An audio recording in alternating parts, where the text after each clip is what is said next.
사랑하는 기쁨의 교회 성도 여러분, 안녕하세요. 오늘은 다 같이 신명기 32장 44절에서 마지막 절까지의 말씀을 함께 묵상하겠습니다. 모세와 눈의 아들 호세아가 와서 이 노래의 모든 말씀을 백성에게 말하여 들리리라. 모세가 이 모든 말씀을 온 이스라엘에게 말하기를 마치고 그들에게 이르되 내가 오늘 너희에게 증언한 모든 말을 너희의 마음에 두고 너희의 자녀에게 명령하여 이 율법의 모든 말씀을 지켜 행하게 하라. 이는 너희에게 헛된 일이 아니라 너희의 생명이니 이 일로 말미암아 너희가 요단을 건너가 차지할 그 땅에서 너희의 날이 장구하리라. 바로 그날에 여호와께서 모세에게 말씀하여 이르시되 너는 여리고 맞은편 모압 땅에 있는 아바림 산에 올라가 느보산에 이르러 내가 이스라엘 자손에게 기업으로 주는 가나안 땅을 바라보라.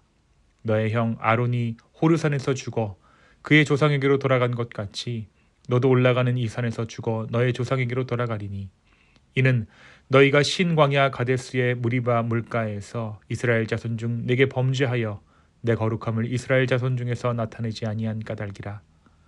너가 비록 내가 이스라엘 자손에게 주는 땅을 맞은편에서 바라보기는 하려니와 그리로 들어가지는 못하리라 하시니라. 아멘.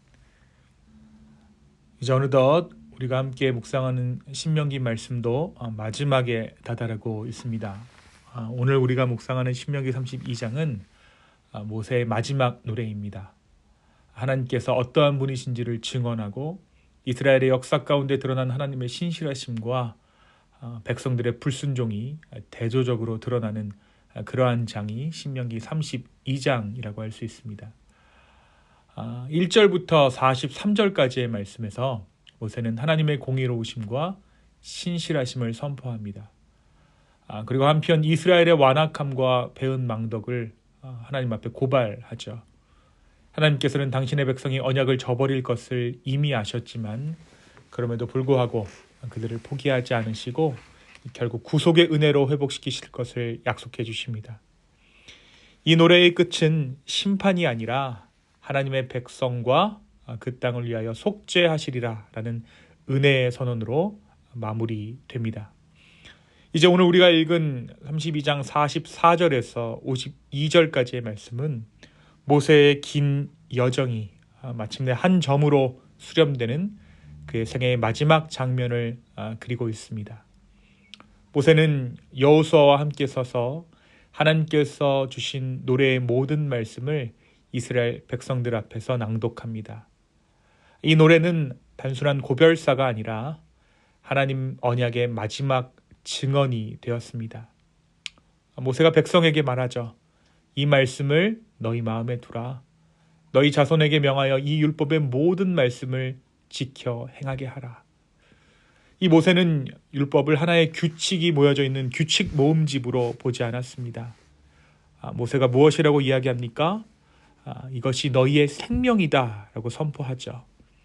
하나님의 말씀은 옳고 그름을 구분하는 법전이 아니라 옳고 그름을 구분하는 잣대가 될 뿐 아니라 삶을 지탱하고 그들로 하여금 숨쉬게 하는 생명의 근원이라는 것을 모세는 알고 있었습니다.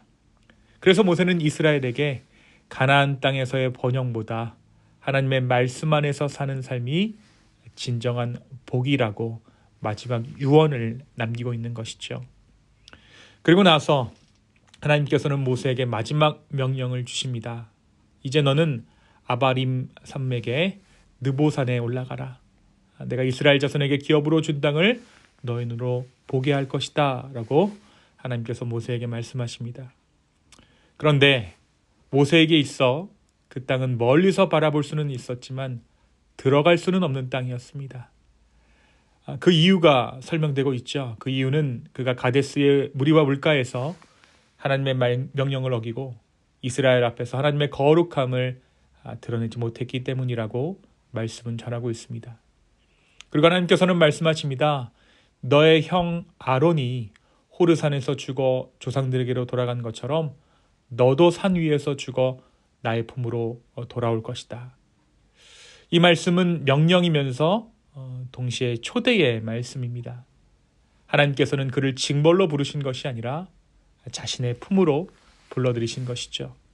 모세가 죽어갈 곳은 지옥이나 영원한 형벌이 아니라 하나님 품이라는 것입니다. 모세는 그 경계의 자리, 약속의 땅과 하나님의 품이 맞닿는 그곳에서 하나님의 신실하심을 의지하며 그의 삶을 마무리하게 됩니다. 사랑하는 성도 여러분, 오늘 말씀은 우리에게 무엇을 말해주고 있습니까? 사랑하는 성도 여러분, 오늘 말씀은 우리에게 무엇을 말해줍니까? 모세는 이스라엘을 향한 마지막 일성으로 이렇게 외칩니다. 율법은 너희의 생명이다.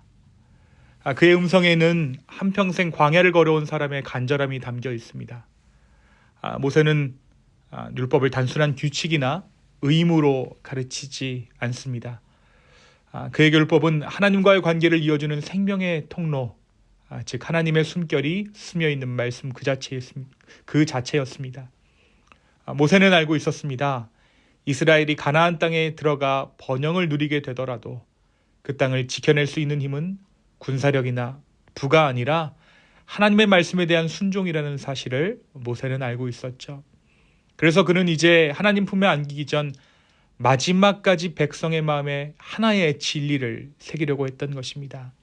말씀을 지켜라. 그것이 너희의 생명을 지키는 길이다. 사랑하는 성도 여러분, 우리에게도 오늘 이 고백은 여전히 유효합니다. 우리가 살아가는 시대가 아무리 달라져도 생명을 살리는 길은 다른 어떤 곳에 있는 것이 아니라 오직 우리 주님의 말씀 가운데 있는 줄로 믿습니다. 오늘 하루 우리의 삶도 모세의 이 고백처럼 정말 이 하나님의 말씀을 생명처럼 붙들며 살아가는 그러한 삶 되기를 예수님의 이름으로 축원합니다. 두 번째 오늘 말씀은 모세의 마지막에 대해서 이야기하고 있죠.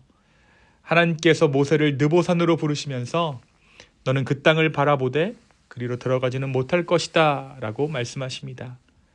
이 말씀은 얼핏 보면 냉혹한 심판처럼 들립니다. 평생을 이끌어온 백성이 약속의 땅에 들어가는 그 순간 모세는 그 문 앞에서, 그 경계에서 정확히 멈춰야만 했습니다. 인간적인 시선으로 보면 분명 이것은 재한이고 저주이고 미완의 이야기처럼 보이죠. 그러나 하나님의 시선에서 이 말씀을 보면 이 사건은 완성의 거절이 아니라 역할의 완성입니다. 모세는 약속의 땅에 들어가지 못했지만 그 땅을 바라보았다라고 오늘 말씀이 기록하고 있죠. 그것은 실패가 아니라 경계의 자리에서, 사람의 자리에서 하나님을 본 은혜라고 할 수 있습니다. 하나님께서는 모세를 통해 사람이 모든 일을 완성할 수 없다.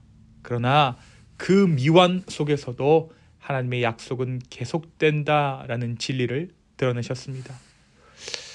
모세는 이만하면 충분하다라는 하나님의 말씀을 들으며 인생의 마지막을 맞이합니다. 그것은 포기의 선언이 아니라 족한 은혜의 받아들임이었습니다. 하나님은 그에게 약속의 땅을 보게 하십니다. 그것은 하나님의 약속이 그의 생안에서 비록 완전히 성취되지는 않았더라도 그 약속 자체가 결코 끊어진 것은 않았음을 보여주는 은혜의 행위였습니다. 사랑하는 성도 여러분, 우리의 삶에도 느보산의 경계가 있습니다. 어떤 일은 바라보지만 이루지 못하고 어떤 관계는 사랑하지만 완성되지 않습니다. 물론 그 모든 것이 오늘 모세가 그러했던 것처럼 우리의 죄 때문일 수도 있겠죠. 우리의 죄와 허물 때문에 어떠한 일을 완성하지 못할 수 있습니다. 그러나 그것은 저주가 아니라 은혜입니다. 하나님께서는 우리로 하여금 내가 여기까지 한 것으로 충분하다라는 그 믿음을 배우게 하십니다. 그분은 사람의 미완성을 통해 하나님의 완성을 드러내시는 주님이시기 때문입니다. 오늘 하루를 살아가며 우리가 서 있는 이 경계에서 하나님의 족한 은혜를 발견하는 저와 여러분 되었으면 좋겠습니다. 우리가 모든 것을 다 완수할 수는 없습니다. 그분이 하실 일을 남겨두는 것이 은혜입니다. 그 자리에서 모세처럼 바라보며 감사하며 평안히 하나님을 신뢰할 수 있는 저와 여러분 되기를 예수님의 이름으로 축원합니다. 이 시간 함께 기도하겠습니다. 주님, 오늘 우리의 삶이 말씀과 동행하는 삶 되게 하여 주시고 말씀이 육체가 되어 이 땅 가운데 오신 그 예수 그리스도를 기다리는 하루 되게 하여 주시옵소서. 주님 또한 우리의 한계를 알고 우리의 죄를 알지만 그럼에도 불구하고 우리의 삶을 통해 이루시는 하나님의 그 신실하신 약속을 기대합니다. 주여 우리를 긍휼히 여기시고 다시 한번 주를 보게 하여 주시옵소서. 감사합니다. 이 모든 말씀 예수님의 이름으로 기도하였습니다. 아멘.